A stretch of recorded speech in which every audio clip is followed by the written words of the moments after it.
My name's Rina Bernabei and I'm one of the speakers at the Symposium at the Powerhouse Museum today.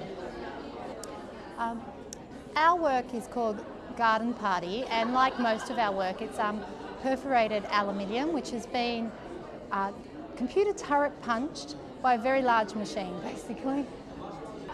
All of the work that Bernabei Freeman's known for has an undertone or a story of lace making and lace and textiles, and in a sense trying to reintroduce these feminine handicrafts into the built environments. With the Garden Party exhibition piece that's in the exhibition here, we really wanted to do something very large scale, very whimsical, very feminine, to fit into a kind of masculine built environment. And when I say masculine, I mean like a concrete and stainless steel large commercial interior.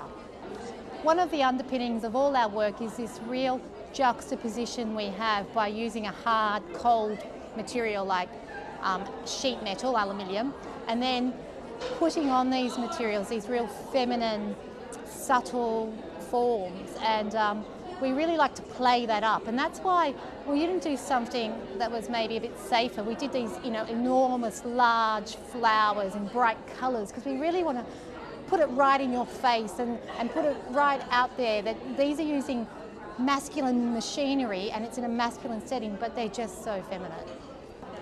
Yeah, it's very interesting when you look at work and lace work, and people often talk about handmade versus the mass production. But my view of that is slightly different, because even though we're using really large mass machinery, there's a crafting involved and an understanding you need to have of both the machinery, the computer program, and the actual lace work itself. With all our work, every hole is hand placed. It's not a program that does that. And there's a crafting involved in the placement of the hole size, understanding how that's going to be made, understanding the feel of the metal. So all we do is put holes in metal. There's nothing brilliant about that. But we do it in a crafted manner, and so even though it's mass produced, it has a feeling of the handmade at the end, and that's really important to us. Okay, I think I've always been led by materials. Even though we have a very strong concept that we have with all our work, and it's the story we always try to tell, that of the decoration of textiles and the beauty of textiles within the interior. That's our story, but we're very much led by how we're going to portray that story, and in this case it's sheet metal.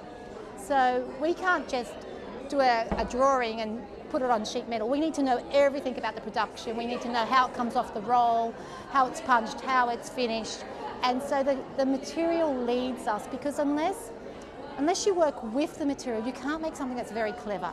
Everyone can make a very, very expensive piece, but to use the machinery in a mass-produced way and create something very feminine and handcrafted is very difficult. And that's what we really strive to do.